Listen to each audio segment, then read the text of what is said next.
करनाल की मंडी के प्रधान सुभाष गुप्ता जी पधारे हैं। करनाल की मंडी के प्रधान है और कलश यात्रा में भी बड़ा इन्होंने योगदान दिया। पूरे जिले में इनका यश है और कीमती समय निकाल करके आए हैं, इसीलिए इनका स्वागत है, सम्मान है, सत्कार है। आप सभी लोग अपनी तालियों से इनका अभिनंदन अवश्य करें। जय जय श्री राधे। हमारे मध्य में बड़े ही श्रद्धा और पुण्यवादी करनाल डिस्ट्रिक्ट की जितनी अनाज मंडियां हैं उसके प्रधान एसोसिएशन के तो सुभाष गुप्ता जी, इनको जो है पटका दे करके सम्मानित करते हुए और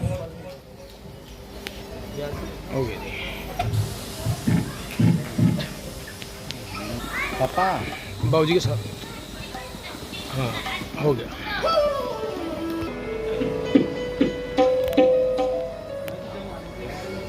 धीरे बढ़ते बढ़ते जो भगवान का यदुवंश है वो कितना हो गया पता है?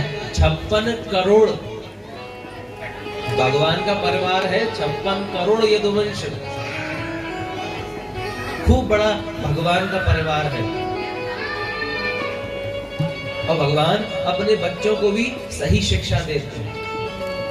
भगवान अपने बच्चों को घुमाने के लिए ले गए, वहां पर एक कुएं में एक गिरगिट दिखाया और बताया कि इसको गिरगिट का जन्म क्यों मिला है, क्योंकि पूर्व जन्म में एक राजा था। इस राजा क्या करता था? बड़ा दानी राजा था, पर दान बड़ा सोच समझ करके करना चाहिए। थोड़ा सा दान करने में यदि चूक हो गई ना तो पुण्य का पाप बनने में देर नहीं लगती। कुपात्र दाना च भवेत् दरिद्रम, यदि आपने कुपात्र को दान कर दिया ना तो दरिद्रता आएगी, दान करने से पुण्य नहीं मिलेगा। आपके द्वार पर यदि कोई साधु सन्यासी मांगने के लिए आवे, कोई आटा मांगने के लिए आवे तो आटा ही देंगे। मालूम चला आपने किसी को धन दे दिया और उस पैसे से उसने जाकर के बीड़ी जला ली बाहर, आप क्या सोचेंगे? पुण्य मिलेगा आपको? कोई आपसे द्वार पे मांगने के लिए आता है तो आपको ये बात समझना चाहिए इस धन का क्या उपयोग करेगा। अगर आपको पूर्ण विश्वास है कि ये धन को गैया की सेवा में लगाएगा, ये धन को बहन बेटियों के लिए लगाएगा, तो खूब धन दीजिए, खूब दान करिए, पर दान देने से पहले अवश्य विचार लीजिए कहीं ये धन का दुरुपयोग तो नहीं कर रहा। इसीलिए शास्त्र कहते हैं कुपात्र दाना च भवेत् दरिद्रम, दरिद्र को दान दोगे ना तो आप भी दरिद्र ही हो जाओगे। इसीलिए सदैव सोच समझ करके ही दान करना चाहिए। साधु को सन्यासी को भी सोना दान नहीं, कीमती वस्तु दान नहीं करनी चाहिए। साधु सन्यासी को हमको कर सकते हैं, हम नहीं है साधु सन्यासी, किसी की इच्छा हो हमारे प्रति कर सकते हैं, पर साधु सन्यासी को नहीं करना चाहिए। क्यों नहीं करना चाहिए? क्योंकि वही साधु है, झोपड़ी में रहते हैं, आश्रम में रहते हैं। एक बार ऐसी घटना भी हुई, एक सन्यासी ने सोना इकट्ठा कर लिया झोपड़ी में, रात में चोर आया, सन्यासी का तो गला काट के सारा सोना चुरा कर ले गया। वो भगवान के भजन से भी छूटे। और कभी कभी संत के मन में भी पाप आ जाता है, उनका जीवन ही केवल भगवान का भजन करने के लिए है। यदि माया आ जाएगी ना तो उस माया में ही फंस जाएंगे वो।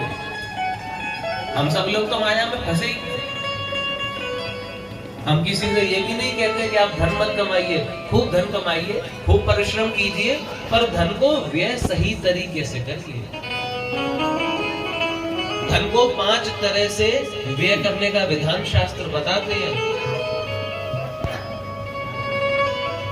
आप यदि धन कमाते हैं ना तो धन के 5 हिस्से करने चाहिए। शास्त्र कह रहे हैं कि धन को कैसे व्यय करें, तो धन को व्यय करने के लिए शास्त्र कहते हैं कि धर्माय यशसेर्धाय कामाय स्वजनाय च। आपके पास धन है, उसके 5 हिस्से करें, एक हिस्से से धार्मिक कार्य करें। धार्मिक कार्य मतलब खूब बढ़िया भजन संध्या करावे खाटू श्याम की, खूब सुंदर भागवत करावे, खूब प्रसाद बांटे। एक हिस्से से यानी कि 20% से धर्माय, अपने धन का 20% धर्म के लिए व्यय करें। धर्माय, और दूसरा 20% जो हिस्सा है वो किस लिए करें? यश सेर्थाय, यश के लिए, जिससे आपका सम्मान बढ़े। सम्मान कैसे बढ़ता है? सम्मान बढ़ता है महाराज समाज में अच्छे अच्छे कार्य करने से। किसी की गरीब की बिटिया का विवाह हो रहा है, उसमें आप अपना धन खर्च कीजिए। किसी गरीब की मदद करनी है, गौशाला में दान करना है, कोई सड़क बनवानी है, कोई भी कार्य करना है, वहां पे आप यदि कोई कार्य करेंगे आपका यश बढ़ेगा। आपके सब समाज के लोग होते हैं, बड़े बड़े उत्सव होते हैं, तो चंदा इकट्ठा किया जाता है ना किसी अच्छे उत्सव के लिए, खूब चंदा दान कर रहे हैं उसमें अपने यश के लिए।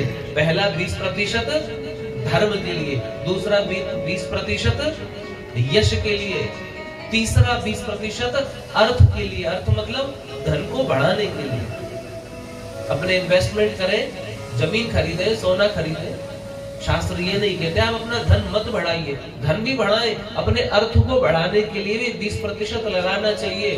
धर्माय यशसेर्थाय।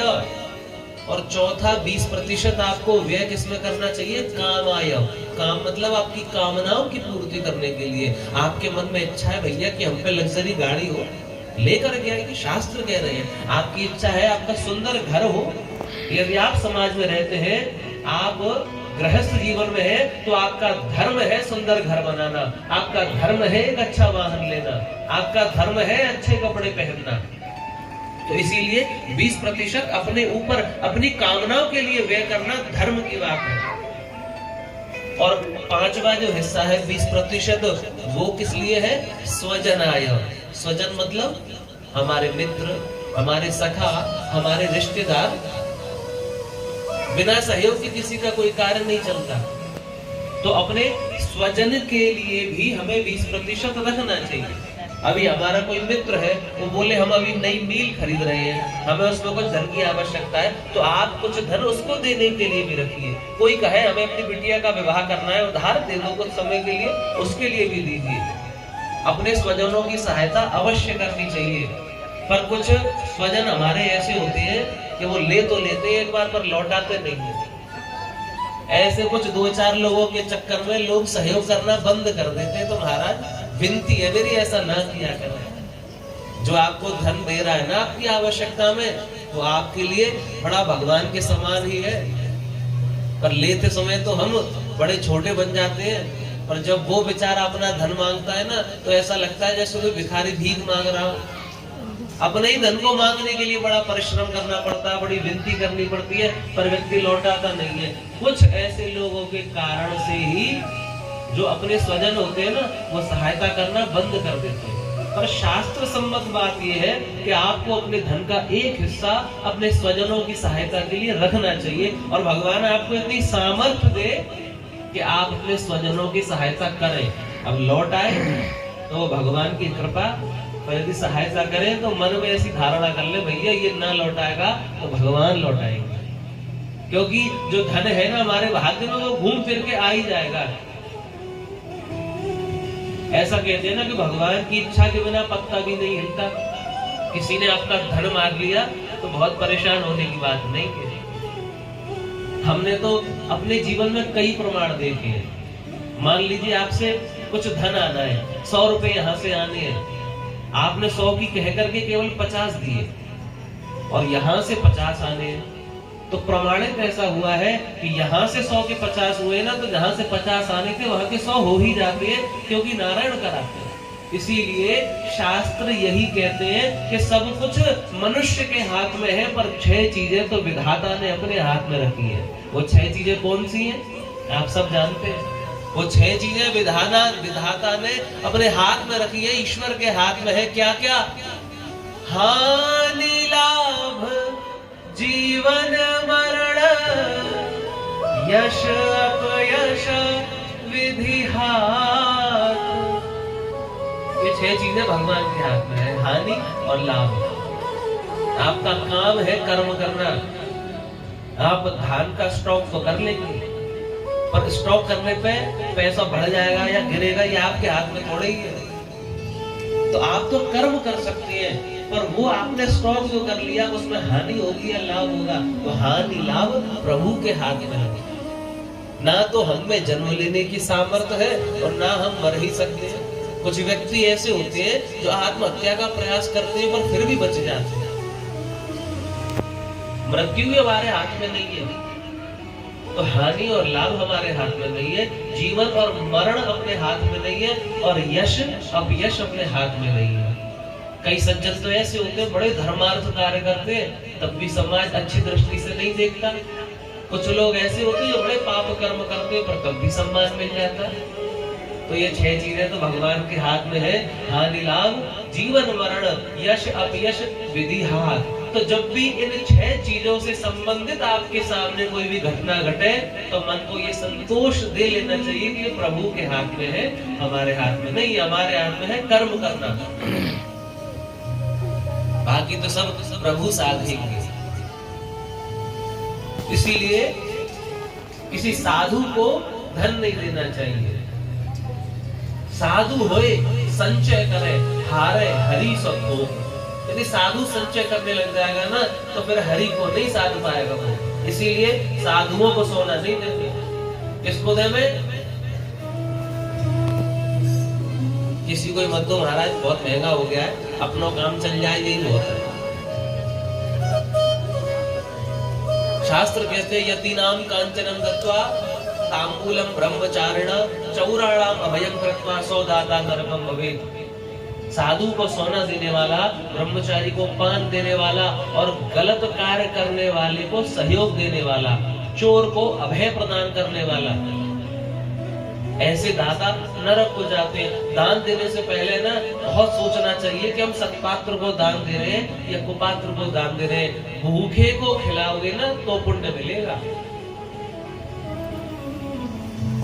अब हमें वृंदावन में दुनिया भर की मिठाई खाते हैं, मिठाइयों के लिए फेमस है, और हर समय 2-4 किलो मिठाई घर में रहती है। अब कोई हमें मिठाई देगी जो सोचेगा बहुत ज्यादा पुण्य मिल जाएगा, तो उतना ज्यादा नहीं मिलेगा जितना यहाँ प्रसाद बांटने से मिलेगा। सबको थोड़ा थोड़ा प्रसाद मिल जाए ना, वो ज्यादा बड़े पुण्य की बात है। इसका पेट भरा हुआ है, हम मोटे नहीं है, इसका मतलब ये नहीं कि मिठाई नहीं खाते हैं, थोड़ी थोड़ी खाते हैं, पर हमको मिष्ठान देने से ज्यादा लाभ तो जो भक्त है ना, उन सबको प्रसाद बढ़ता रहे ना, उसमें ज्यादा पुण्य। इसीलिए जो सत्पात्र होता है सदैव उसको दान देना चाहिए। कुपात्र दाना च भवेत् दरिद्रम। तो भगवान अपने संतानों को, अपने यदुवंश के पुत्र पुत्रों को ये बता रहे हैं कि हमेशा सत्पात्र को दान करें। राजा नृंग की भी कथा सुनाई कि राजा नृंग ने गैया दान करी किसी ब्राह्मण को, और हुआ क्या, वो गैया भाग करके लौट करके राजा की गौशाला में आ गई, और वही गैया उस राजा ने किसी दूसरे ब्राह्मण को दान कर दी, और उन दोनों ब्राह्मणों में झगड़ा हो गया। दान की हुई गैया जब दूसरे को दान कर दी, तो इसका भी ऐसा पाप है कि ब्राह्मण ने श्राप दे दिया कि तुम गिरगिट बन जाओगे, अपनी बात बदलते हो, रूप बदलते हो। इसीलिए ब्राह्मणों का धन कभी भी पचाना नहीं चाहिए, क्योंकि भगवान स्वयं कह रहे कि नाहम हलाहलम मन्ये विषम यस्य प्रतिक्रिया ब्रह्मस्वम भी विषम प्रोक्तम नास्य प्रीति विदरोविति। एक बार को हलाहल विष पचाया जा सकता है, पर ब्राह्मण का धन नहीं पचाया जा सकता। महाराज यदि किसी से भी किसी का भी धन लो ना, उसे अवश्य लौटा दो। अपने ऊपर ऋण नहीं रखना चाहिए। सुखदेव जी महाराज आगे कथा बताते हैं कि भगवान ने अपने पुत्र पौत्रों के विवाह किए। अब परिवार ज्यादा बड़ा हो गया, तो बड़े परिवार में धीरे धीरे पमाड़े भी होने लगे। अब भगवान के पुत्र का विवाह का प्रसंग बता रहे हैं कि प्रद्युम्न अनिरुद्ध भगवान के पुत्र हैं, उनका विवाह हो रहा था।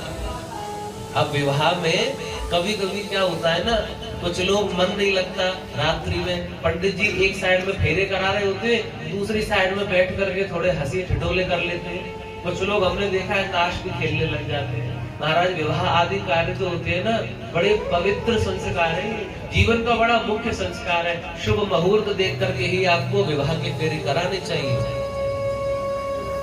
भव्य सजावट ना हो चलेगा, बहुत गाजे बाजे ना हो चलेगा, दावत में 4 मिठाई कम हो चलेगा, पर ब्राह्मण अच्छे होने चाहिए, मंत्र शुद्ध होने चाहिए।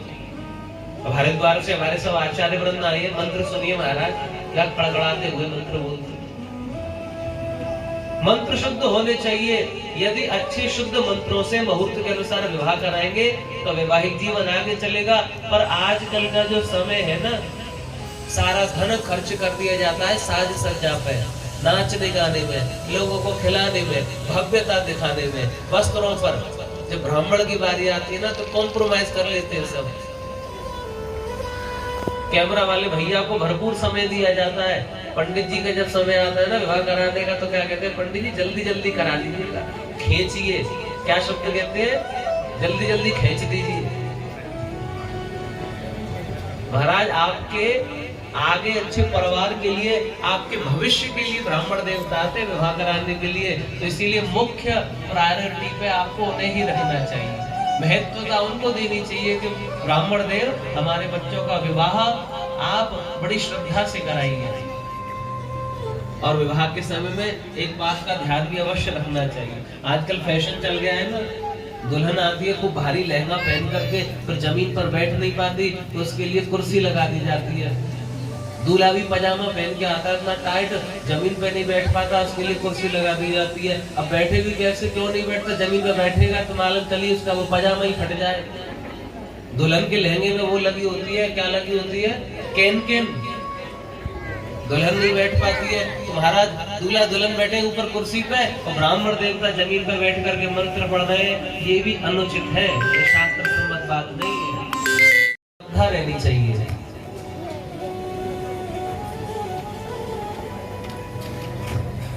इसलिए भगवान अपनी संतान को ये बात सिखा रहे हैं कि ब्राह्मणों का विशेष सम्मान करना चाहिए। अब भगवान के पुत्र पौत्र का विवाह वहां पर हो रहा है। अब वहां पर दाऊ जी महाराज रुक्मी के संग में चौपड़ खेलने लगे। रुक्मी, आपको ध्यान है रुक्मी कौन है? रुक्मी है श्री कृष्ण कन्हैया लाल के साले साहब, रुक्मणी जी के भाई हैं। अब वहां चौपड़ खेल रहे हैं और रुक्मी बार बार चीटिंग कर लेता है। और जैसे ही दाऊ जी जीतने वाले होते हैं तो वो कहता है नहीं नहीं आप नहीं जीते, हम जीते। और बार बार ऐसा हो रहा है। और रुक्मी दाऊ जी से क्या कह रहा है, अरे तुम गैया चराना जानते हो, गवाद वाले, तुम पे क्या आता है खेलना, ये तो राजाओं के खेल है।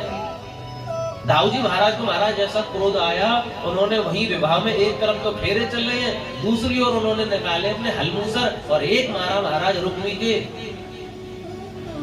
तो साले साहब की हो गई वहां पर गोविंदाय नमो नमः। महाराज वही झगड़ा हो गया शादी से।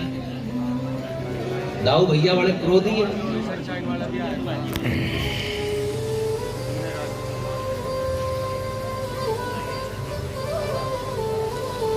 तो भगवान समझा रहे हैं विवाह के जो शुद्ध सात्विक कार्य होते हैं ना, विवाह आदि जो मांगलिक कार्य होते हैं, पूरा फोकस केवल उस संस्कार पर रखना चाहिए कि दाम्पत्य संस्कार निर्विघ्नता पूर्वक हो।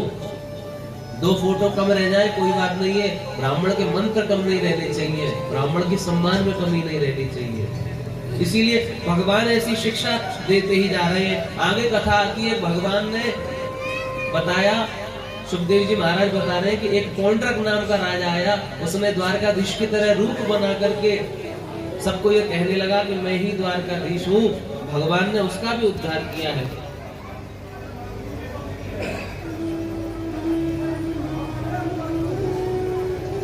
एक बड़ी विशेष सूचना आई है, कथा का जो है 7वां दिवस है और इस 7वां दिवस में अभी अभी आचार्य शुभम शास्त्री जी पर्ची दे के गए। वैसे पर्चियां नकल करने के लिए दी जाती हैं, पर यहाँ पे तो ये बड़ी आनंद की बात आप सब लोगों के लिए बताने के लिए कि अगली जो भागवत कथा है ना, वो तरावड़ी में ही निश्चित हो गई है।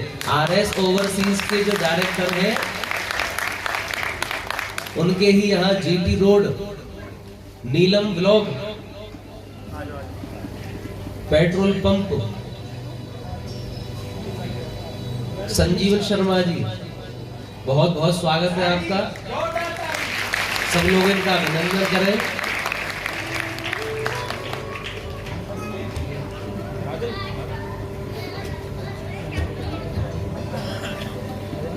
बहुत बहुत आशीर्वाद है इनको।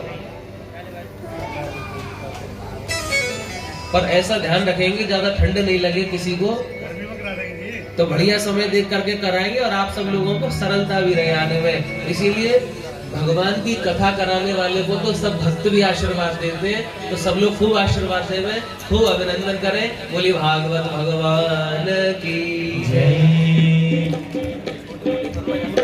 हो, तो उनसे निवेदन है वो व्यासपीठ पर आएंगे और आशीर्वाद ग्रहण करें व्यासपीठ जी से।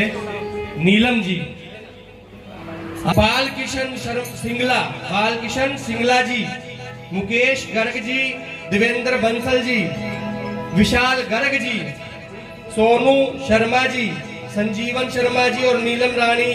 नीलम फीलिंग स्टेशन की जो यहाँ पर अध्यक्ष है, सीएमडी है, वो हमारे मध्य में खड़े हैं। उनका व्यासपीठ से जो है भगवान श्री वेद व्यास जी द्वारा उनको आशीर्वाद प्रदान करते हुए आचार्य श्री केशवाचार्य जी द्वारा उनको आशीर्वाद दिया जा रहा है। और है ब्राह्मणों के मंत्रों से, और एक तरफ वृंदावन का प्रेम झलक रहा है और बीच में वेद व्यास स्वरूप केशवाचार्य जी विराजमान है और सानिध्य किसका है? श्री महाकाली महाकालेश्वर का, जो सर्व विद्याओं को देने वाले हैं। गंगे बड़ी गोदावरी तीरथ बड़े प्रयाग, समुद्र की धारा लगे पाप कटे सोरी द्वार। वो खुद ब खुद नी। हरदीप सिंह जी हमारे बीच में है, हमारे मध्य में, वो भी आ जावे व्यासपीठ पर। हरदीप सिंह जी, विकास जैन जी हमारे मध्य में है, कृपया करके वह भी व्यासपीठ पर आकर के आचार्य जी से आशीर्वाद ग्रहण करें। बहुत ही शुभ पुण्य फल देने वाला ये माघ का महीना है और शर्मा परिवार द्वारा यहाँ पर कथा रखी गई है और सप्तम दिवस जो कथा का चल रहा है, आज विश्राम दिवस भी है कथा का, और इस पे शुभ पुण्य फल प्रदान करने वाली भागवत जो है यहाँ पर श्री कृष्ण जी की अनन्य लीलाएं द्वारा जो है मुखार बिंद से शुद्ध प्रवचन द्वारा हमको सुनाई जा रही है। बड़ा ही आनंद है। अभी मेरे पास मंदिर में एक राइस मिल के सीएमडी आए थे, वो बोले मंडी में ऐसा सरल सारस और शुद्ध वक्ता वृंदावन धाम से, वृंदावन मथुरापुरी से, स्वामी समाज के जमाई राजा जिन्होंने अपना इतना कीमती समय हमें दिया और एक आग्रह पर आकर के शर्मा परिवार पर इतनी कृष्ण जी की कृपा हुई कि इतनी सुंदर भागवत कथा का आयोजन यहाँ सप्तम दिवस आज चल रहा है। जय जय श्री राधे, जय जय श्री राधे, जय जय श्री राधे श्याम। जोरदार तालियों के साथ संजीवन शर्मा जी का धन्यवाद करेंगे, क्योंकि पुनः हमें एक बार भागवत कथा सुनने का जो अवसर मिलेगा। हो सकता है 2 महीने पश्चात ही इस कथा का आयोजन रखा जाए और वैशाख मास अप्रैल में शायद हो सकता है, प्रभु की इच्छा अनुसार। व्यास जी पहुंचा ही देंगे आपकी आवाज आज जाने के बाद यहाँ से।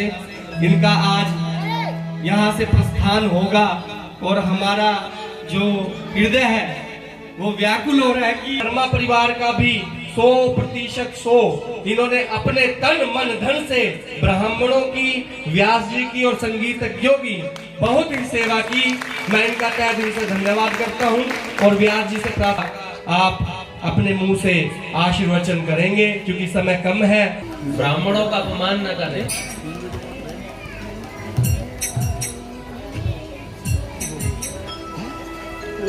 अपने संतान को भगवान ने सही उपदेश दिए। अब इसके बाद में सुखदेव जी पूछ रहे हैं कि प्रभु आप एक बात तो बताइए कि एक हमने भगवान का नाम सुना है दीनानाथ, आपने सुना है भगवान का नाम दीनानाथ, तो पूछ रहे भगवान को दीनानाथ क्यों कहा जाता है? भगवान ने ऐसे किस दीन पर दया करी तो भगवान का नाम दीनानाथ है? तब सुखदेव जी को सुदामा जी की याद आती है। तो सुखदेव जी सुदामा के विषय में सुनाते हैं कि पोरबंदर में, गुजरात में एक पोरबंदर नाम की जगह है। वहां पर भगवान के अनन्य भक्त, परम भक्त और भगवान के भक्त भी हैं और भगवान के सखा भी हैं। सखा कौन होता है? सह खादती सह खेलती, जिसने साथ में खाया हो साथ में खेला हो वो सखा कहलाता है। तो भगवान के परम सखा भी है जो गुरुकुल में भगवान से मिले, नाम है उनका सुदामा। कृष्णस्यासी सखा कश्चित ब्राह्मणो ब्रह्मवित्तम। प्रशांत आत्मा है, बड़े संतोषी स्वभाव के हैं। इनकी पत्नी का नाम है सुशीला। सुशीला के मन में थोड़ा सा अभाव रहता है।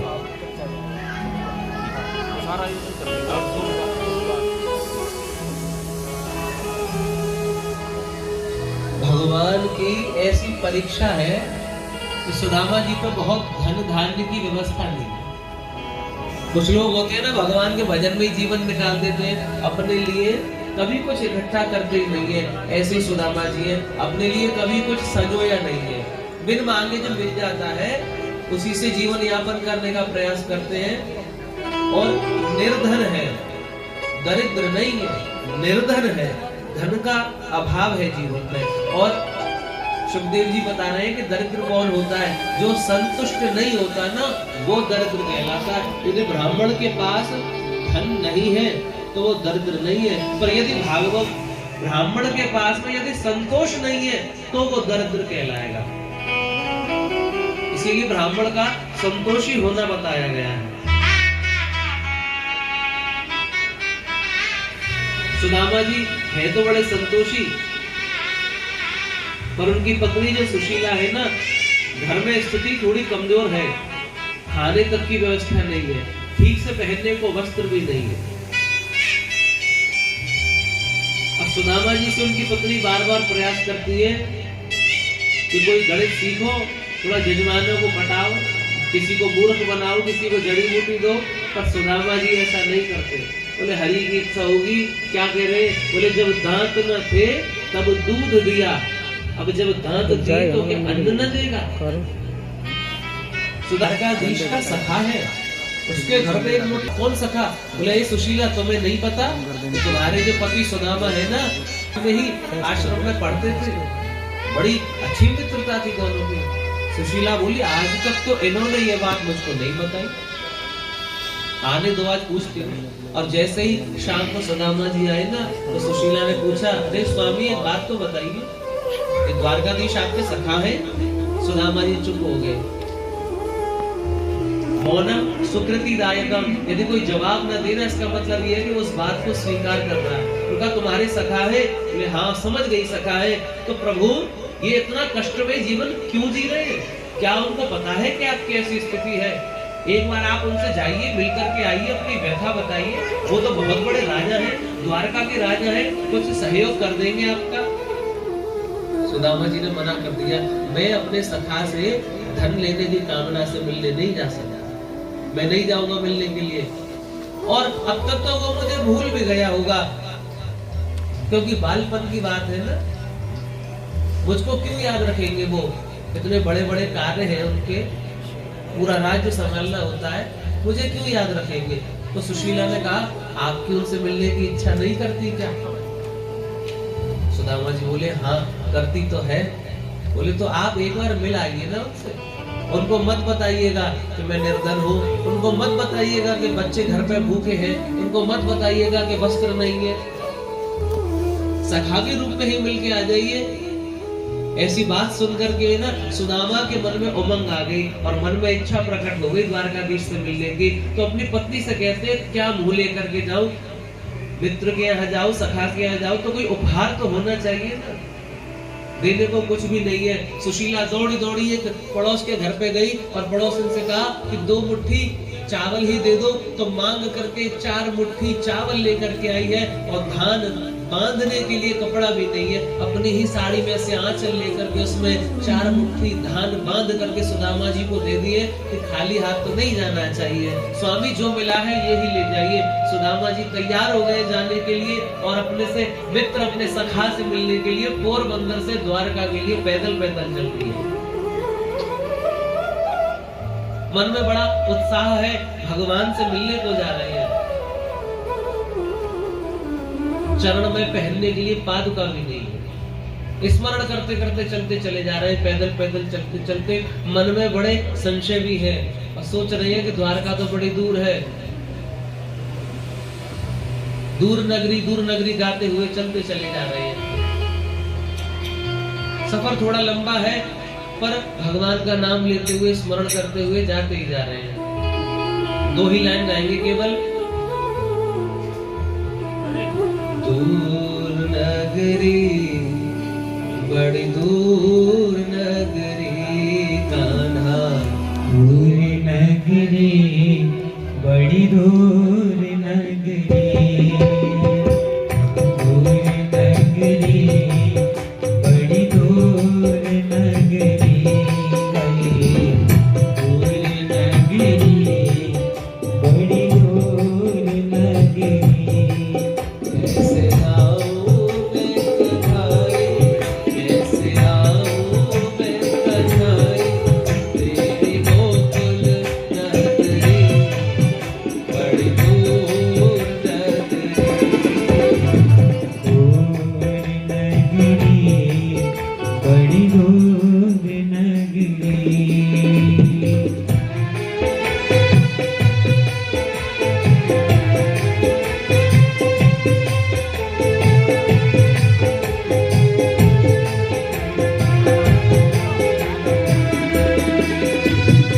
क्या सजा मिली है मुझको, क्या सजा मिली है मुझको, तेरी दोस्ती के पीछे दर दर भटक रहा हूँ, तेरी दोस्ती के पीछे दर दर भटक रहा हूँ, तेरी दोस्ती के पीछे। क्या सजा मिली है मुझको, क्या सजा मिली है मुझको, तेरी दोस्ती के पीछे दर दर भटक रहा हूँ, तेरी दोस्ती के पीछे दर दर भटक रहा हूँ, तेरी दोस्ती के पीछे।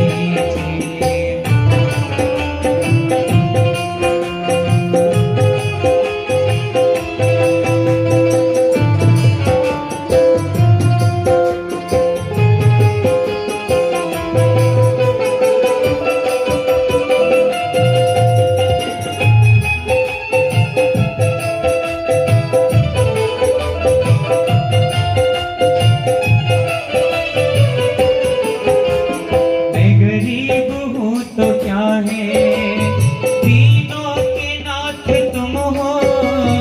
मैं गरीब हूँ तो क्या है, तीनों के नाथ तुम हो। होठों पे है उदासी,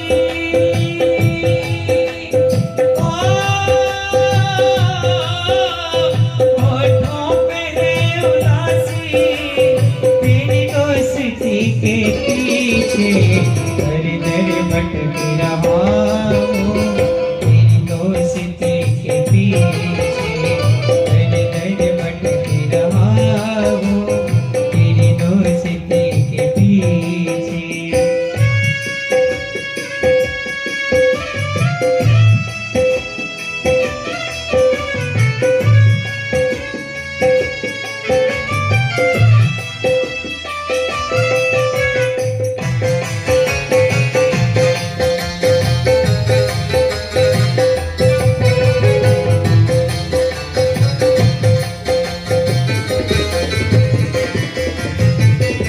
ओ द्वारिका की वासी, दे दो शरण जरासी, ओ द्वारिका की वासी, दे दो शरण जरासी, अखियां नरस की प्यासी,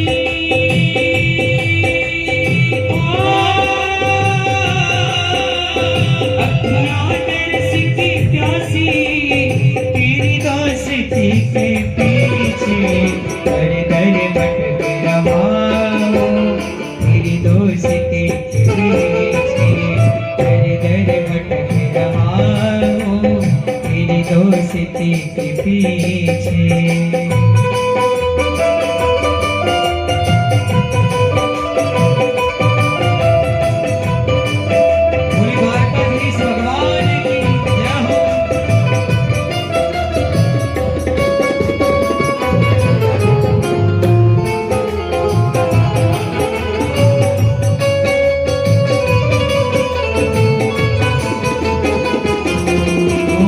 बचपन का यार आया कान्हा तेरी गली में, बचपन का यार आया कान्हा तेरी गली में, दर दर भटक के आया तेरी दोस्ती के पीछे, दर दर भटक रहा हूँ तेरी दोस्ती के पीछे, दर दर भटक रहा हूँ तेरी दोस्ती के पीछे।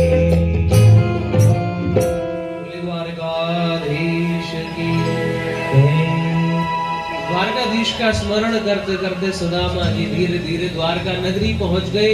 और जैसे ही द्वारका नगरी देखी तो आप सभी लोग तो अभी होकर के ही आए हैं द्वारका, बड़ी भव्य ऐसे ऊंचे महल देख करके सुदामा जी तो संशय में आ गए। मन में विचार कर रहे इतना ऊंचा इतना सुंदर महल है द्वारकाधीश का, इसमें प्रवेश करूं कि ना करूं? मेरे तो वस्त्र भी इसके अंदर प्रवेश करने योग्य नहीं दिख रहे हैं।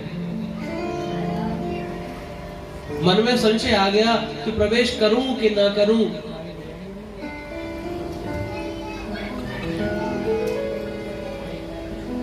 मन में विचार करने लगे कि विचार तो ये आया कि द्वार से ही लौट जाऊं।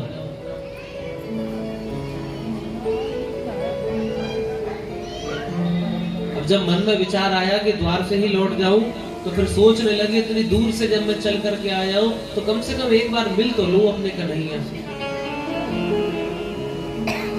अगर मैं बिना मिले लौट गया ना तो सुशीला नहीं छोड़ेगी। इसलिए सुदामा जी ने मन में हिम्मत जुटाई और द्वार पे जाकर के जैसे ही द्वारपाल देखे तो द्वारपालों से कह रहे हैं कि ये कन्हैया का महल है क्या? तो द्वारपालों ने कहा कि कौन कन्हैया? बोले ये किसका महल है? बोले ये प्राण पुरुषोत्तम जगदादिधार जगदीश्वर पुरुषोत्तम रसरास शेखर पूर्ण अनुराग परम तत्व श्री श्री द्वारकाधीश महाराज का महल है ये, तुम्हें किससे मिलना है? तो सुदामा बोला कि हमें मिलना तो आपके द्वारकाधीश से ही है। और जैसे ही उन सैनिकों ने द्वारपालों ने सुदामा की ओर देखा कि बड़ी स्थिति विचित्र लग रही है, तो मन में सोचने लगे इसको द्वारकाधीश से मिलना है। नाम क्या है? नाम बताओ अपना। तो जैसे ही नाम पूछा तो बताते हैं कि शीस पगान जगह तन पे प्रभु जाने को वसे कहे सी ग्रामा धोती फटी सी लटी दुपटी रूपाय उपा नहीं की नहीं रामा द्वार खड़ो एक दुर्बल एक रयो चकिसो वसुधा विरामा और पूछत दीन दयाल को धाम बतावत अपनो नाम सुनामा। जैसे ही उसने अपना नाम बताया तो बोले क्या काम है? बोले काम तो कुछ नहीं है, बस तुम्हारे द्वारकाधीश से मिलना ही है। तो द्वारपाल बड़े विचित्र दृष्टि से देख रहे हैं कि द्वारकाधीश की पहचान का तो नहीं लग रहा है, क्या करें? मन में संशय है कि जाए कि ना जाए, द्वारकाधीश को बताएं कि ना बताएं, ऐसी मन में भावना चल रही है। बड़े संशय में पड़े हैं। सुदामा जी कह रहे अरे हमें जाने तो दो। बोले क्या करोगे? बोले केवल दो बात करूंगा। बोले तुम धन मांगने के लिए आए हो ना द्वारकाधीश से? तुम्हारी अवस्था देख के लग रहा है कि तुम धन मांगने के लिए आए होगे, ऐसा कि तुम्हें आवश्यकता होगी। द्वारकाधीश हमारे बड़े दानी है। सुदामा जी कह रहे नहीं चाहिए मुझे धन। एक आपकी हरियाणा की भाषा का ये छोटा सा भजन है, आता तो नहीं है पर थोड़ा सा गाने का प्रयास करेंगे। सुदामा जी क्या कह रहे हैं? जानन द्यो रे दो बात करूंगा फिर क्षण से राज भवन में। जानन द्यो रे दो बात करूंगा फिर क्षण से। दो बात करूंगा फिर क्षण से। दो बात करूंगा फिर क्षण से। मन में राज भवन में आइए पीछे में करके हो जाओ। मन में राज भवन में जामन दो वो बात करूंगा फिर क्षण से। क्यों समझे बंदे भिखारी सर मेरी किरसण के यारी से। समझे बंदे भिखारी से मेरी कृष्ण के यारी से। मन बात बताई सारी है। बात करूंगा फिर जामन में दो बात करूंगा फिर क्षण से।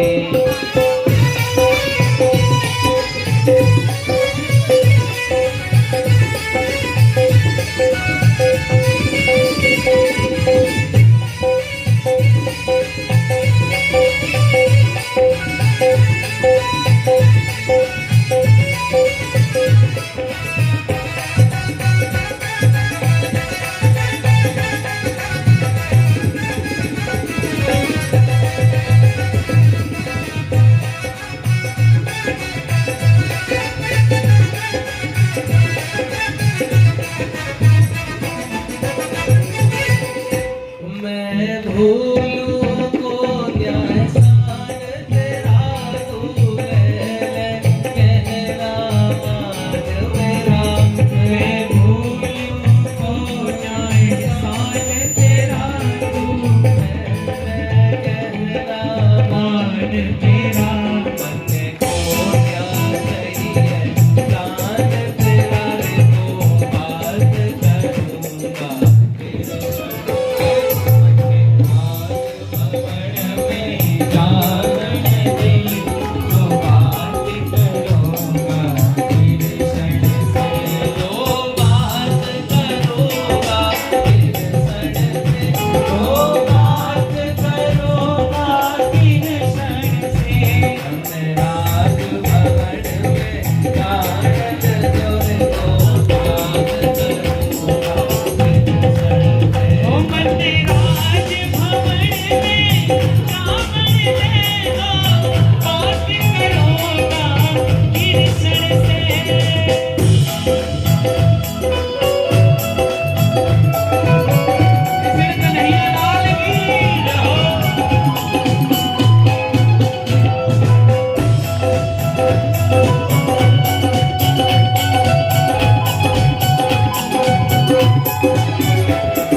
हमने तो पहली बारी गाया है। हमारे ब्रज में तो दूसरा गाते हैं। हमारे ब्रज में तो गाते हैं, अरे द्वार पालो कन्हैया से जाके कह दो कि दर पे सुदामा आप आइए भी आप सब लोगों को।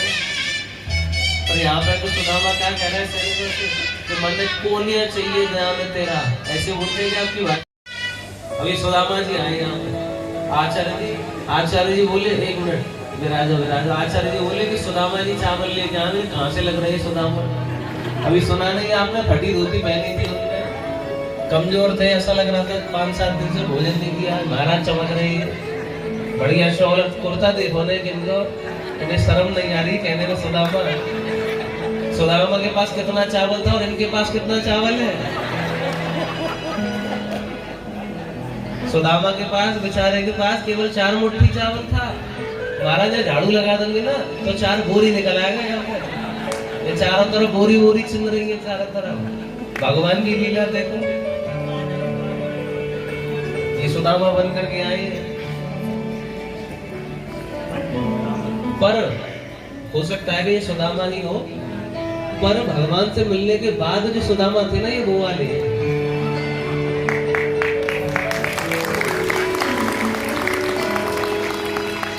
सुदामा जी जब आए थे ना तो अलग बात थी, और वापस जाने के बाद जो वैभव था ना सुदामा जी का, ये वो वाले सुदामा जी।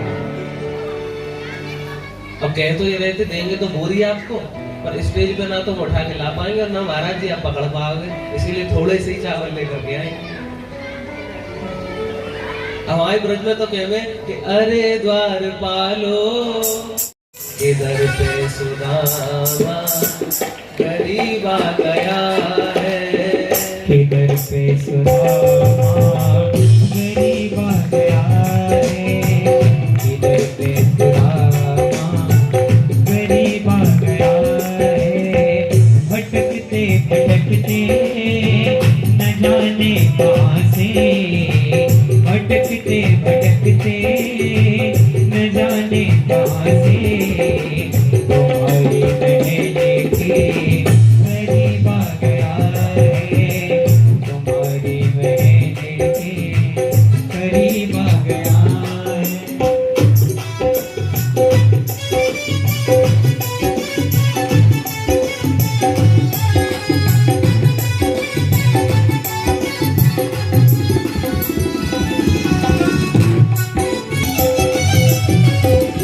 नजर पे है पगड़ी, नगन पे है जामा, बता दो कन्हैया को नाम है सुदामा।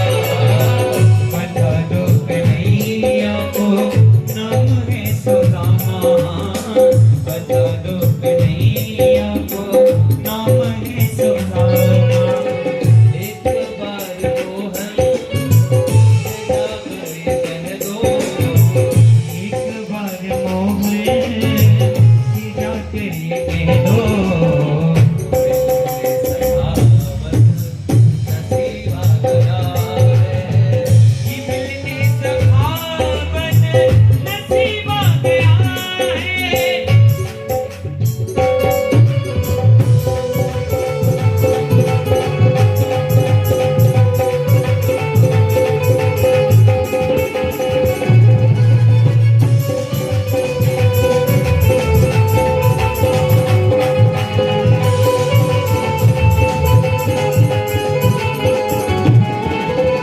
न सर पे है पगड़ी, न तन पे है जामा, बता दो कन्हैया को नाम है सुदामा, बता दो कन्हैया को नाम है सुदामा। न सर पे है पगड़ी, न तन पे है जामा, बता दो कन्हैया को नाम है सुदामा। तुम एक बार मोहन से जाकर के कह दो, बस एक बार मोहन से जाकर के कह दो, कि मिलके सखावत नसीब आ गया है, कि मिलके सखावत नसीब आ गया है। अरे द्वार वालों कन्हैया से कह दो, इधर पे सुदामा अजीब आ गया है। जैसे ही द्वारपालों ने जाकर के द्वारकाधीश को ये बात बताई ना, प्रभु द्वार पे कोई मिलने के लिए आपसे आया है। अच्छा बोले नाम क्या बताया उसने? कुछ हाँ सुदामा नाम बताया। और जैसे ही भगवान ने सुदामा का नाम सुना ना, भगवान कूद करके अपने आसन से भागे हैं। सुनते ही दौड़े चले आए मोहन, दौड़े दौड़े आ रहे हैं। और भगवान ने आकर के जैसे ही सुदामा को सामने देखा, सब पटरानी महारानी रुक्मिणी सोच रही है कि ऐसे भगवान दौड़े दौड़े किसके पीछे भागे, ऐसा कौन उतर आया स्वर्ग से जिसके लिए भगवान दौड़े दौड़े गए। जैसे ही देखा, सब सैनिक पूरी द्वारका देख रही है कि भगवान दौड़ करके गए और जाकर के अपने गले से लगा लिया सुदामा जी को। सुदामा जी को अपने हृदय से लगाया, गले से लगाया, महल में लाए, आसन पर बैठाया, चरण धुलाए। और जब सुदामा जी की ऐसी दशा देखी ना तो भगवान दुखी हो गए। सुदामा जी को अपने सिंहासन पर बैठाया, उनकी दृष्टि चरणों की ओर पड़ी। ब्राह्मण के चरण धुलाने का विधान है, और जैसे ही सुदामा जी के चरण धुलाने की बात कही तो नीचे परात लगाई और रुक्मणी से कहते, रुक्मणी जरा जल लेकर के आओ, मैं अपने सखा के चरण धुलाऊंगा।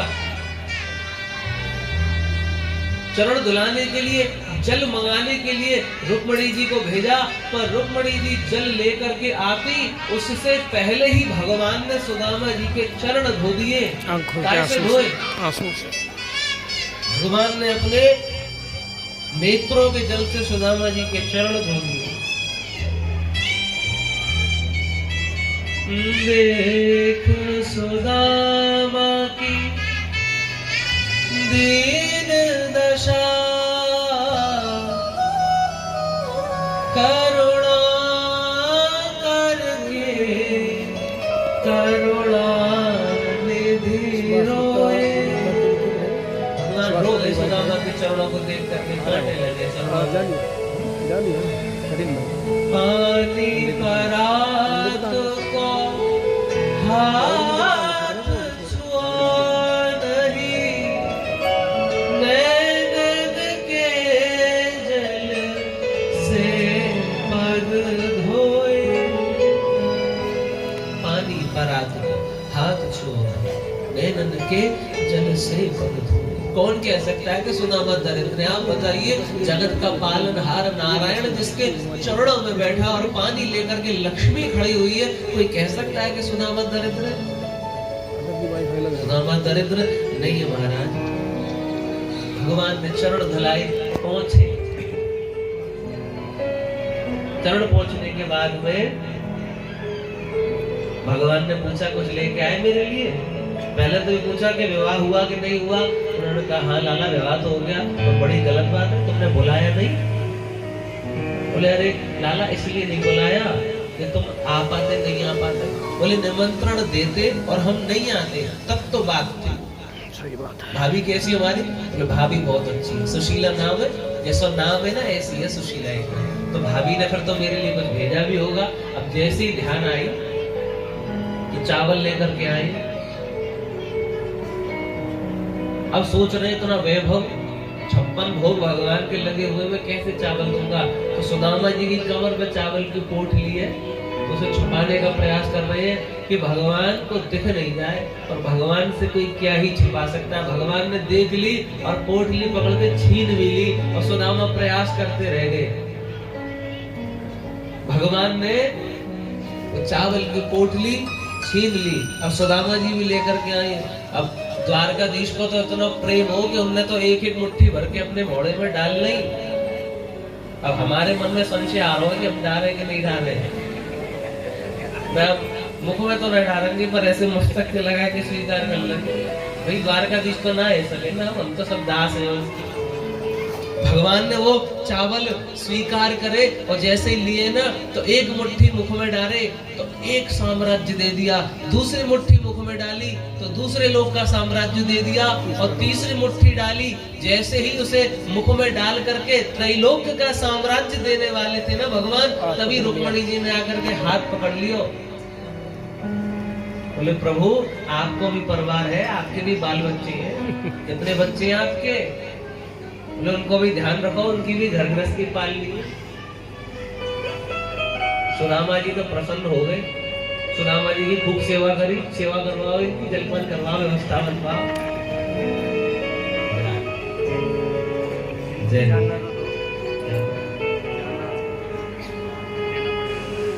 अभी लेके जाओ मैं मोती माणिक।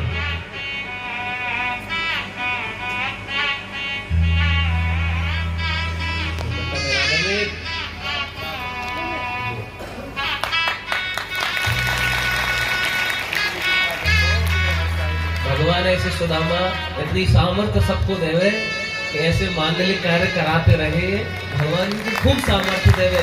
जैसी भगवान ने इनको अब कृपा करिए ना, ये कृपा दुगनी और चौगनी ऐसी बढ़ती रहे कि सब भक्ताते रहे, इनके माध्यम से सब कथा भी सुनते रहे, खूब प्रसाद और भंडारे होते रहे और भगवान की कथा का ऐसे ही गुणगान होता रहे।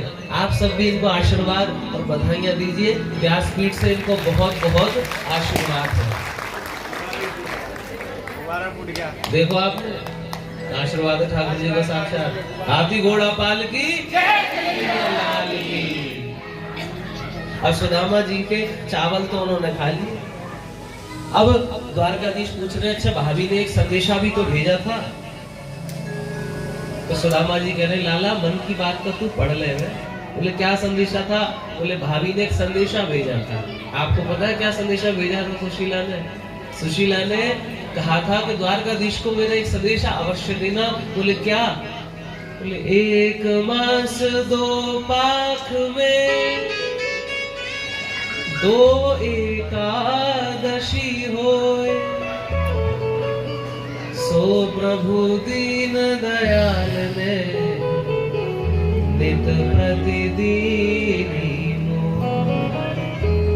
सुशीला जी ने कही है 1 मास में 2 पक्ष में 2 एकादशी होती है, पर मेरे साथ ऐसा क्यों हुआ है कि दीन दयाल ने मुझे नित्य प्रतिदिन रोज एकादशी दे दी है। तो क्यों? बोले अन्न है ही नहीं घर में खाने को, रोज ही व्रत रखना पड़ता है। ये संदेश सुन के भगवान के नेत्रों से आंसू आ गए। भगवान ने सुदामा से कहा, हे सखा हमारी भाभी से जाकर कह दियो। बोले क्या कहना है? कि होनी थी सो है गई, पर अब न ऐसी होए, भाभी तेरे भवन में नित्य द्वादशी हो। कह दियो भाभी से जाकर के, भाभी अब तक जो हो गया ना हो जाने दो, पर अब ध्यान रखियो भाभी तेरे भवन में नित्य द्वादशी होगी, कभी भूखा नहीं रहना पड़ेगा। भगवान ने ऐसा आशीर्वाद प्रदान कर दिया। अब भगवान कह रहे कि मेरी पत्नी के बारे में तो तूने सब पूछ लियो, अब तू ये बता कि तेरी शादी भई कि ना भई। अब द्वारकाधीश क्या बताए? बोले हाँ भैया है गई। तो मिलवा अपनी पत्नी से मिलवा। अब सोच रहे कौन सी वाली से मिलवाऊं, क्योंकि क्या है वहां पर कई सारी खड़ी हुई है। अब सुदामा जी के मन में एक बार तो आया कि रुक्मणी जी जब पहले देखी, बोले हो सकता है ये पत्नी होगी, पर रुक्मणी जी के अगल बगल में और भी आगे खड़ी हो गई है, तो मन में संकोच आ गया, हो सकता है रिश्तेदार आ रखे हो कोई। अब पूछ रहे तेरी शादी भई? बोले हाँ भैया है गई। बोले ला मिलवा दे। बोले आशीर्वाद दियो मेरी बहू को अच्छे से। बोले हाँ। कन्हैया ने आवाज लगाई कि ए जी सुनती हो, हमारे सखा आए हैं, आशीर्वाद ले लो। रुक्मणी जी आई, रुक्मणी जी ने चरण छुए, सुदामा जी ने उनको आशीर्वाद दिया, सौभाग्यवती भव। फिर उनके पीछे दूसरी आई जामवंती, उन्होंने भी चरण छुए। अब सुदामा जी ने देखो, इशारा करके पूछो, उन्होंने कही नहीं इनको भी यही वाला आशीर्वाद दीजिए, सौभाग्यवती भव। तो पूछ रहे दो, कन्हैया ऐसे सिरे ला रहे, उनके पीछे एक और, फिर उनके पीछे एक और। अब जब दृष्टि डाली ना उनने, तो महाराज उनने क्या देखोगे, काछुआ से लेकर तरावड़ी तक की लाइन लग रही। अब पूछ रहे लाला तेने पूरी द्वारका की भीड़ बुला ली है, आशीर्वाद दे लो तू। अब भैया मैं क्या बताऊं, बस ये सब तुम्हारी भाभी है, तुम आशीर्वाद देते रहो। अब महाराज महल के बाहर तक की लाइन लगी हुई, आती जा रही। सुदामा जी कह रहे सौभाग्यवती भव, सौभाग्यवती भव, सौभाग्यवती भव। ऐसे करते करते हाथ दुख गया, हाथ नीचे रख लिया, खाली मुख से कह रहे सौभाग्यवती भव। अब कहते कहते मुख भी दुख गया, अब कह रहे भव भव भव। अब महाराज चुप बैठ गए। जो अरे लाला हमें तेरी लीला ये समझ में नहीं आई, ये कितनी है, अभी तक ये पूरी खत्म क्यों ना है? नहीं। बोले महाराज थोड़ी सी और बची है। बोले कितनी बची है? बोले अभी तो बस आपने 2000 को आशीर्वाद दियो। बोले और कितनी है? बोले थोड़ी सी और है। तू संख्या बता दे उनको। तो बोले 16,108 है। माथा पकड़ लिए सुदामा जी का। लाला तेरे काम बड़े टेढ़े हैं, मेरी तो भाई सुशीला ने नाक में दम कर रखी है और तू पतो ना इतनी सारी ने कैसे झेल रहा है। अरे हाँ भैया बस कृपा है भगवान की, बस उनकी कृपा से सब चल रहा है। बोले तेरी तो कथा अनंत है और तेरी लीला भी अनंत है।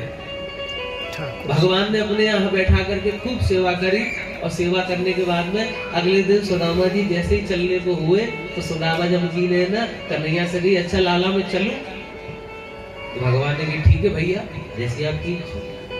भगवान ने रोका नहीं, क्यों? क्योंकि अगर भगवान रोकने को बोलते हैं ना तो कहीं ऐसा ना हो कि सुदामा जी उसे आज्ञा समझ करके रुक जाएं, तो इसीलिए उन्हीं की इच्छा पे छोड़ दिया। अब जैसे ही जाने लगे तो जब कोई मेहमान घर पे आए वापस जाए तो कुछ रिटर्न गिफ्ट देना चाहिए कि नहीं। और सुदामा जी जा रहे, ठीक है भैया मैं चलूं, मैं हाँ जाओ, भगवान ने कोई गिफ्ट दिया ही नहीं। अब आगे बढ़ गए थोड़े सुदामा जी, ठीक है भैया मैं चलूं और कोई बात तो ना रह गई, कछु पूछने तो ना है। बोले ना ना आप जाओ। अब सुदामा जी सोच रहे हैं जाने तो कछु दियो भी ना है, अगर मैं घर पे जाके सुशीला को बताऊंगा ना मैं द्वारकाधीश से मिल के आया हूँ और माने मेरी इतनी सेवा करी, तो सुशीला मेरी बात पे विश्वास भी ना करेगी और कहेगी झूठ बोल रही है। द्वारकाधीश से मिल के आते और कुछ नहीं तो कम से कम एक साड़ी तो देते द्वारकाधीश। सुदामा जी सोच रहे अगर मैं खाली हाथ गया ना तो मेरी ये बची कुछ धोती है जाएगी फाड़ देगी। सुदामा जी बड़े परेशान अब जा रहे हैं, पर मन में क्या सोच रहे चलो दिया लिया कुछ नहीं, अब सुशीला लड़ेगी तो कोई बात नहीं, थोड़ी डांट खा लेंगे, पर मेरे सखा से मेरे द्वारकाधीश से मेरे मिलन तो हुआ। भगवान ने हृदय से सो लगाया, उस प्रसन्नता को उस सुख को ही महसूस करते करते धीरे धीरे अपने राज्य में पहुंच गए और बंदर पहुंच गए। अब जब अपनी कॉलोनी की ओर पहुंचे ना तो जब सुदामा जी गए थे तो कुछ और नजारे थे। अब जब लौट करके आए हैं तो सुदामा जी को अपना नगर मिल नहीं रहा, क्योंकि पहले तो सुदामा जी रहते तो सुदामा जी की जो नगर हो जो कॉलोनी हमें कच्चे मकान बने हुए, अब क्या है अब बढ़िया एकदम अप्रूव्ड गेट बंद कॉलोनी बन गई, बढ़िया गेट बंद कॉलोनी है और सुदामा जी के नगर के बाहर द्वारपाल बैठे हुए हैं और सुदामा जी वो कॉलोनी के चक्कर लगा रहे कि भैया मेरा नगर कहाँ को। अब द्वारपालों से पूछी भैया हमारा नगर कौन सा, यही अंदर चले जाओ। गेट खोला, सुदामा जी अंदर गए, बड़े बड़े भव्य मकान बने हुए हैं। अब अपना घर नहीं पहचान पा रहे, चारों घरों के चक्कर लगाने लग रहे कि हमारा घर कहाँ गया, हमारी झोपड़ी कहाँ गई। अब निकलते निकलते अपने घर के आगे से निकले, द्वारकाधीश ने तो ऐसा वैभव बना दिया कि सुदामा जी के पोरबंदर पहुंचने से पहले महाराज ऐसे आर्किटेक्ट भेजे, उन्होंने ऐसी टीम भेजी कि सुदामा जी के वहां पहुंचने से पहले ही महल दो महले बन के तैयार हो गए हैं। सुदामा जी तो पहचान नहीं पा रहे, तो एक खिड़की पे एक सुंदर युवती खड़ी थी, उस युवती से पूछते हैं अरे देवी यहाँ हमारी पत्नी सुशीला रहती थी, वो हमारी झोपड़ी इसके बारे में कुछ पता है क्या, देखी क्या। और वो युवती खिड़की में से बोले अरे स्वामी आप सुदामा जी आओ मैं सुशीला। और सुदामा जी कह रहे अरे सुशीला ये क्या हो गया तुमको, तुम तो पहचान में नहीं आ रही हो। सुशीला बोली बढ़िया हमारा मेकअप करा के आई हूँ ना, आपने ऐसे पहली बार देखा है ना मोको मेकअप के, ज्यादा मेकअप कर दी होगा। कभी कभी माता मेकअप करा के आती पार्लर से, उन्हीं के बच्चे नहीं पहचान पाते, उन्हें रोने लग जाए। अब विवाहों में तो सारी दुल्हनी साक्षात लक्ष्मी दिख रही होती है, विवाह के बाद जाके मालूम चलता महाराज कोई लक्ष्मी से कोई तो महालक्ष्मी बन जाए, कोई काली बन जाए। महाराज थोड़ा ही कराना चाहिए मेकअप, जो स्वरूप है वही को स्वीकार कर। काजल लगाओ, बिंदी लगाओ, जो सौभाग्य के सूचक है वो लगाने चाहिए। बढ़िया बढ़िया जो फाउंडेशन लगा करके जो व्यवस्था बनाई जाती है कम करनी चाहिए। अब महिलाओं की क्या कहें, पुरुष भी मेकअप करने लग गए। हमारे तो वृंदावन में ऐसे भागवताचार्य भी मेकअप करके बैठे।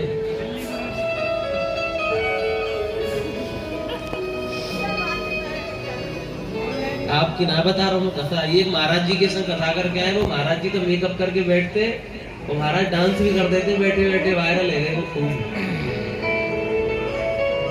वीडियो भिजवा देंगे इनके साथ। तो जो भीतर की सुंदरता है ना, स्वभाव की, चरित्र की, वो सुंदर होना चाहिए। चरित्र सुंदर होना चाहिए, चेहरे पे पाउडर लगे मत लगे। और सुदामा जी ने जब कही, अरे सुशीला इतना वैभव कैसे? बोले अरे आपको नहीं पता, आपके पीछे से द्वारकाधीश ने बड़े बड़े इंजीनियर भेजे, बड़े बड़े सुंदर भव्य मकान बना करके चले गए। सुदामा जी बोले अरे वह द्वारकाधीश के तो पता ही ना वो कब क्या से क्या कर दे। बाकी लीला तो परम्पार है, दीनों पर दया करने वाले साक्षात दीनानाथ हमारे द्वारकाधीश है। दीन बंधु दीनानाथ ब्रजनाथ रमानाथ, ऐसे भगवान ने कृपा करी है, तो इसीलिए दीनों पर दया करने वाले ही दीनानाथ कहलाए। और भगवान की कृपा हो जाए ना तो सब काम बन जाते हैं। सब कृपा से भगवान के से काम बन जाते हैं। हम सब भी मिलकर के भगवान से बस ये कहना चाहिए, भगवान कि आपकी दया से, आपकी कृपा से मेरे सब काम हो रहे हैं। कुछ लोगों को अहंकार हो जाता है कि मैं कर रहा हूँ, उस अहमता को, उस अहंकार को निकाल करके हर समय मुख से यही कहना चाहिए कि मैं नहीं कर रहा, कर तो प्रभु आप रहे, नाम मेरा हो जाता है। सब मिलके भगवान से यही कहेंगे क्या, मेरा आपकी कृपा से सब काम हो रहा, मेरा आपकी कृपा से सब काम हो रहा है। करते हो तुम कन्हैया, मेरा नाम हो रहा है। करते हो तुम कन्हैया, मेरा नाम हो रहा है। मेरा आपकी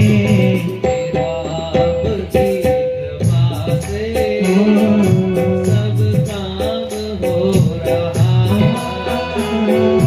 मेरा आपकी कृपा से सब काम हो रहा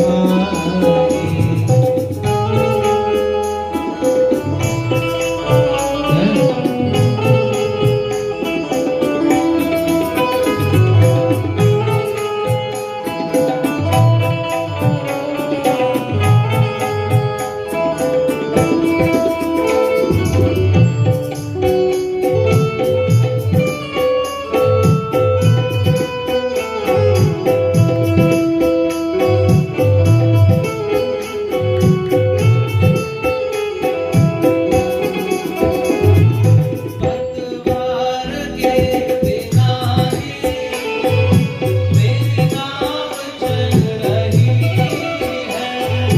पतवार के बिना ही मेरी नाव चल रही है। हैरान है ज़माना, मंजिल मिल रही है। ओ हैरान है ज़माना, मंजिल भी मिल रही है। करता नहीं मैं कुछ भी, सब काम हो रहा है। मेरा आपकी कृपा से सब काम हो रहा है।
मन में यही भावना रखनी चाहिए, प्रभु आपकी कृपा से सब काम हो रहा है, करते हो तुम कन्हैया, मेरा नाम हो रहा है। आपके शरीर से यदि कोई बड़ा कार्य हो भी जाए ना, तो ये मत सोचो कि मुझसे हो रहा है, ये अहंकार समाप्त कर देना चाहिए। ये कथा भी हो रही है तो कन्हैया ही करवा रहे, नाम हमारा हो जाता, नाम हमारा लिख जाता पोस्ट ऑफिस पर, करवाने वाले तो वो ही है। मन में यही भावना रखनी चाहिए, अहंकार नहीं आना चाहिए मन में, क्योंकि जब जब भक्त के मन में अहंकार आए ना, तब तब भगवान ने उस अहंकार को जड़ से उखाड़ दिया। इसीलिए मन में तनिक भी अहंकार नहीं आना चाहिए। आगे सुखदेव जी महाराज एकादश स्कंद की मुक्ति की कथा सुनाते हैं कि जब भगवान का परिवार बहुत ज्यादा बढ़ गया, 56 करोड़ यदुवंश हो गया, तो भगवान ने सोचा कि अब भूमि का भार हरने का समय आ गया है। यदुवंश बहुत बढ़ गया तो भगवान ने ऐसी लीला करी कि चातुर्मास के लिए संत बुलाए, अपने नगर में संत बुलाए, संतों की खूब सेवा करी, और सेवा करने के बाद में भगवान के जो यदुवंश में छोटे छोटे बालक है ना, ऊदमी है, बड़े ऊदमी बालक है, क्या करें, कभी काऊ के ऊपर चाय फैलाने में, कभी कछु करें, कभी कछु करें, ऐसी ऊदमी बालक भगवान के संत के पास पहुंच गए। संत से पूछ रहे तो कुछ कुंडली उंडली देखना जानते हो कि नहीं? बोले क्या पूछना है? तो एक बालक, उसको क्या किया उन्होंने, साड़ी पहनाई, घूंघट में, शब्द के रूप में, श्रीमद् भागवत के स्वरूप में तुम सबके मध्य हो, इसीलिए चिंता की तो कोई बात है ही नहीं। भगवान ने अपनी लीला पूरी करी, अर्जुन ने जाकर के सूचना दी, तब सुखदेव जी ने बताया कि तुम्हारा भी फिर ऐसे ही जन्म हुआ। भगवान की लीला पूर्ण करने से पहले ही तुम जन्म ले चुके थे। भगवान की कृष्ण कथा तो यहाँ पूरी हो गई है। द्वादश अवतारों के बारे में भी, 24 अवतारों के बारे में, दशावतारों के विषय में बताया। पूर्व वराह, नरसिंह, वामन, परशुराम, राम, बलराम, कृष्ण, बुद्ध, ऐसा बताया। श्री कृष्ण ने द्वापर में अपनी लीला पूरी करी और भगवान कृष्ण का ही अगला अवतार बुद्ध बन करके आए। और राजा परीक्षित आगे भविष्य में कलयुग वासियों की रक्षा करने के लिए भगवान मुरादाबाद में संभल नाम के जिले में कल की रूप बना करके भगवान कलयुग में फिर से आएंगे अपने भक्तों की रक्षा करने के लिए। दत्तात्रेय के 24 गुरुओं के विषय में कथा सुनाई, जब सारा ज्ञान दिया और सारा ज्ञान देने के बाद में राजा परीक्षित से कहा, परीक्षित श्रीमद् भागवत का अंतिम श्लोक श्रवण करो। अंतिम श्लोक राजा को श्रवण करवाया। नाम संकीर्तनं यस्य 53 में कुछ बनता ठीक है, मोड़ बढ़िया है, बढ़िया है, मैंने नहीं चाहा पहने तो मोड़ बढ़िया लिखा तम नमामि हरि परम। हे राजा परीक्षित, मैंने आज तुम्हें पूरी भागवत सुना दी। अब बताओ, तुमने जो प्रश्न किया था कि 7 दिन में मरने वाले को क्या करना चाहिए, मुक्ति चाहिए तुम्हें, बताओ क्या चाहिए। यदि आज अगर तुम मुझसे ऐसा कहते हो ना कि मुझे जीवन दान दे दो, तो मैं ऐसा आशीर्वाद भी दे सकता हूँ कि तुम्हारी आयु और लंबी हो जाए। अगर तुम्हें मोक्ष चाहिए तो मोक्ष दूं, तुम्हें ज्ञान चाहिए तो ज्ञान दूं। बताओ परीक्षित तुम्हें क्या चाहिए? परीक्षित कहता है, महाराज कृष्ण कथा सुन करके ना मेरा जीवन आज पूर्ण हो गया, मुझे कुछ नहीं चाहिए भगवान। यदि देना है ना तो केवल भक्ति दे दीजिए, यदि देना है तो बार बार भगवान की कथा सुनने का अवसर दे दीजिए, यदि देना है तो जन्म जन्म का साथ दे दीजिए। प्रभु मैं कुछ नहीं मांगता, मैं भगवान कृष्ण की कथा, मैं भगवान कृष्ण की भक्ति ही मांगता हूँ। ये भक्ति का सदैव मेरे हृदय में वास रहे। और यही आशीर्वाद दीजिए कि जो भी श्रीमद् भागवत की कथा का श्रवण करे ना, उन सब के हृदय में आप सदैव वास करें, भक्ति सदैव उनके हृदय में वास करे। भागवत को कल्प वृक्ष कहा जाता है, सभी कामनाओं को पूर्ण करने की सामर्थ्य है। पर भागवत से तो हम यही मान सकते हैं कि श्री कृष्ण आकर के हमारे हृदय में बस जाएं और बार बार अपनी कथा सुनाते रहें। यहाँ पे सुखदेव जी ने अपनी कथा पूर्ण की है। आप सबकी भी आज 7 दिन पूरे हुए। आप सब लोगों ने बड़े प्रेम से कथा सुनी है, सबके मन में बड़ी भक्ति है। मैं आप सबको धन्यवाद देता हूँ। देखिए ठंड में सब दूर दूर से आए हैं। हमारी शुभम जी की माता जी बैठी हुई है, मैं उनका परिश्रम देखता हूँ। डेली 50-100 महिलाओं को इकट्ठा करके बस में लेकर के आती है। ये तो ऋण है आपका हमारे ऊपर। और भगवान का कोई भी भजन हो, कोई भी कथा हो, सबसे आगे आकर के अपना सहयोग देती है। बहुत धन्यवाद है आपको। भगवान ने यजमान को इतनी सामर्थ्य दी, कथा कराना कोई छोटा मोटा कार्य नहीं होता। भगवान ने यजमान को इतनी सामर्थ्य दी है, यही सामर्थ्य का सदुपयोग है। ईश्वर आपको और सामर्थ्यवान बनाए, ईश्वर आपको खूब कृपा करे, धन के साथ आपको वैभव भी मिले, सम्मान भी मिले। मुख्य तो भगवान से यही मांगूंगा कि आप सब स्वस्थ रहे, क्योंकि आरोग्यता सबसे बड़ा वरदान है। ये व्यासपीठ से श्रीमद् भागवत की ओर से, देखिए मैं तो छोटा हूँ, आप सबका आशीर्वाद देने की सामर्थ्य तो नहीं है, पर भागवत जी में है। इसीलिए भागवत जी की ओर से आप सबको बहुत बहुत आशीर्वाद।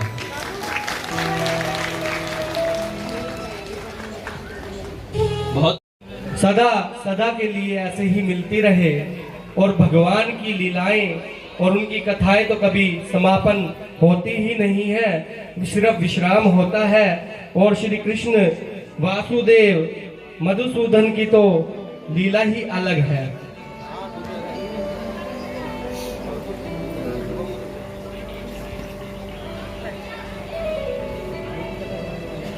डांस करा दो।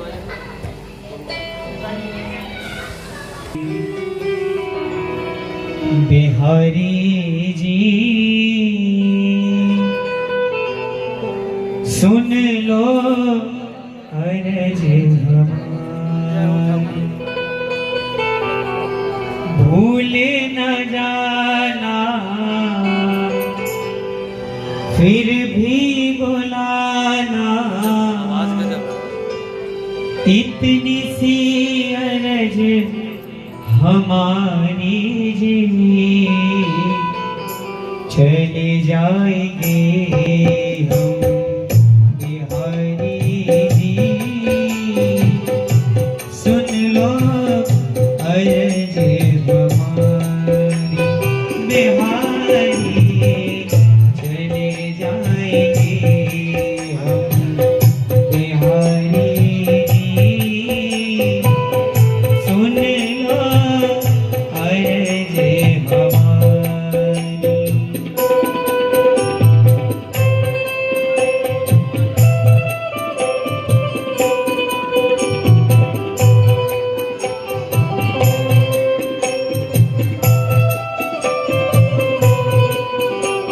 बना लो भगवन इतनी सी अर्ज हमारी, भूल न जाना फिर भूल न जाना फिर भी बुलाना जी, सुन लो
दोनों हाथ उठा करके सीधे, और ऐसे सोचिए कि वृंदावन बिहारी लाल हमारे सन्मुख हमारे मध्य में ही है।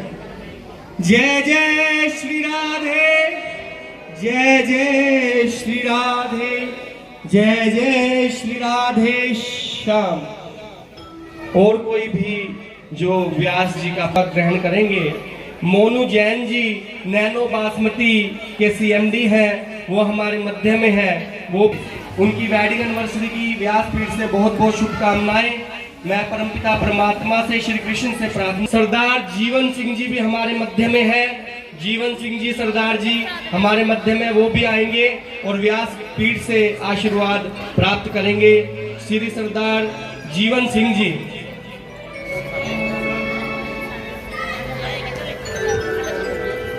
सभी भक्ति एक एक करके आए हैं व्यास जी। होली की बहुत ही अच्छी सुंदर व्यवस्था है, तो झूमेंगे भी और होली भी खेलेंगे उसी झूमते झूमते आनंद लेते हुए।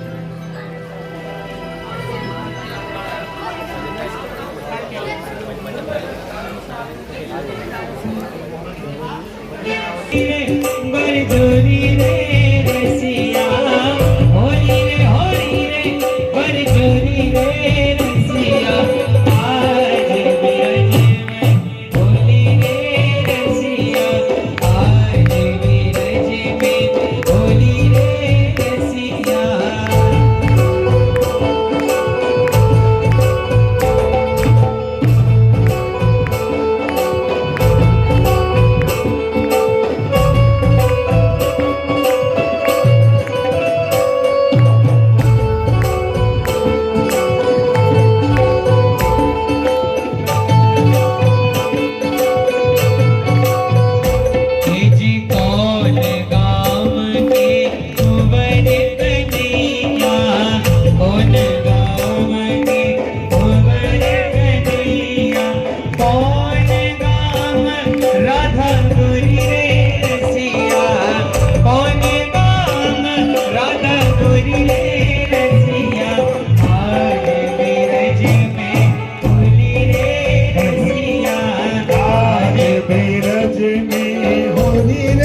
होली के रसिया की आज बिरज में होली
होली खेल रहे हैं, ऐसे लगता तो नहीं है होली ऐसे खेली जाती है। होली में जब तक ऊधम नहीं होगा तब तक क्या होगा। हो मेरी भीगे चुनरिया सारी, हाँ मेरी भीगे चुनरिया सारी, शाम पिचकारी ओ मत मारो, हाँ मत मारो, ओ मत मारो शाम पिचकारी, हाँ मत मारो शाम पिचकारी, ओ मत मारो शाम पिचकारी, ओ मत मारो शाम पिचकारी। ओ मेरी भीगे चुनरिया सारी, मेरी भीगे चुनरिया सारी, ओ मेरी भीगे चुनरिया सारी, मेरी भीगे चुनरिया सारी, ओ मत मारो, ओ मत मारो, मारो शाम पिचकारी, ओ मत मारो शाम पिचकारी। और कैसे हो होली है, हो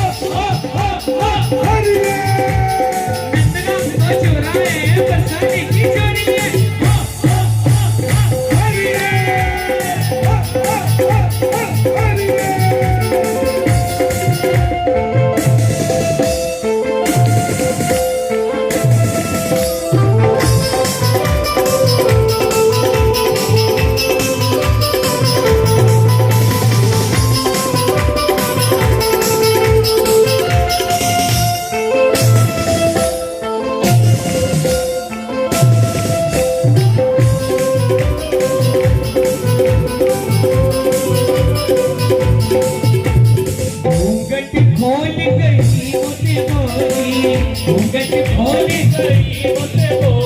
हंस मुस्काए मनी मुख रोरी और झपट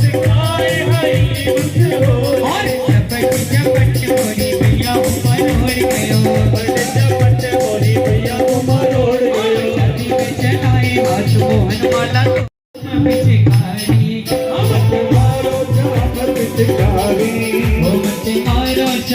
पिचकारी मत मारो श्याम पिचकारी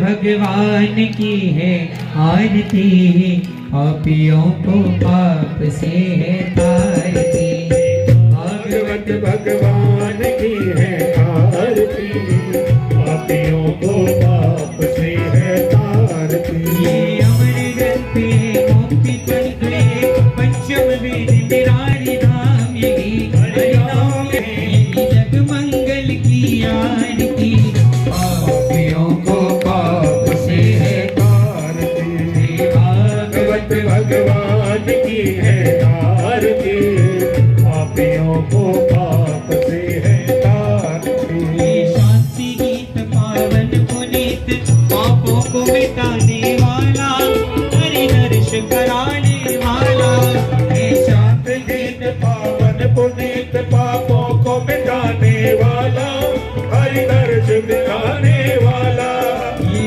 सुख करनी ये दुख हरनी सुख करनी ये दुख हरनी श्री मधुसूदन की आरती पापियों को पाप से है तारती श्री भागवत भगवान की है आरती पापियों को पाप से है तारती ये मधुर बोल जगबंद खोल सन्मार्ग दिखाने वाला बिगड़ी को बनाने वाला श्री राम यही घनश्याम यही श्री राम यही घनश्याम यही प्रभु की महिमा की आरती पापियों को पाप से है तारती भागवत भगवान की है आरती पापियों को पाप से है तारती कर्पूर गौरम करुणावतारम संसार सारम भुजगेन्द्रहारम सदा वसन्तं हृदयरविन्दे भवं भवानी सहितं नमामि त्वमेव माता च पिता त्वमेव त्वमेव वरदो सखा त्वमेव त्वमेव विद्याधरं त्वमेव त्वमेव सर्वं मम देव देव त्वमेव सर्वं मम देव देव त्वमेव सर्वं मम देव देव ओम पात्र मध्ये सतम ओम एकदंताय विद्महे वक्रतुंडाय धीमहि तन्नो दन्ति प्रचोदयात् ओम नारायणाय विद्महे वासुदेवाय धीमहि तन्नो रुद्रः प्रचोदयात् ओम कात्यायनी च विद्महे विद्महे कन्याकुमारी च धीमहि तन्नो दुर्गे प्रचोदयात् ओम नंदनंदनाय विद्महे राधा वल्लभाय धीमहि तन्नो श्रीकृष्णः प्रचोदयात् ओम अंजनी सुताय विद्महे वायुपुत्राय धीमहि तन्नो हनुमत् प्रचोदयात् सेवन्ति कावकुल कुलचम्पकपाटलाब्जे पुन्नागजाति करवीर रसाल पुष्पे बिल्वप्रवाल तुलसी दलमञ्जरीभिः त्वां पूजयामि जगदीश्वर मे प्रसीद आवाहनं न जानामि तवाचलं पूजां चैव न जानामि क्षम्यतां परमेश्वर मंत्रहीनं क्रियाहीनं भक्तिहीनं सुरेश्वर यद्पूजितं मया देव परिपूर्णं तदस्तु मे गतं पापं गतं दुःखं गतं दारिद्र्यमेव च आगतान् सुखसम्पत्तिर्पुण्योऽहं तव दर्शनात् नाना सुगंध पुष्प पुष्पाणि यदा कालोद्भवानि च पुष्पाणि दत्तानि गृहाणः परमेश्वर सर्वे भवन्तु सुखिनां सर्वे सन्तु निरामयाः सर्वे भद्र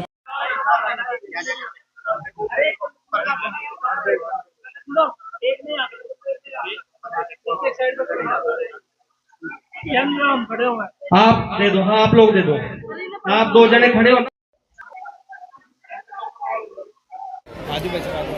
हाँ साथ सामने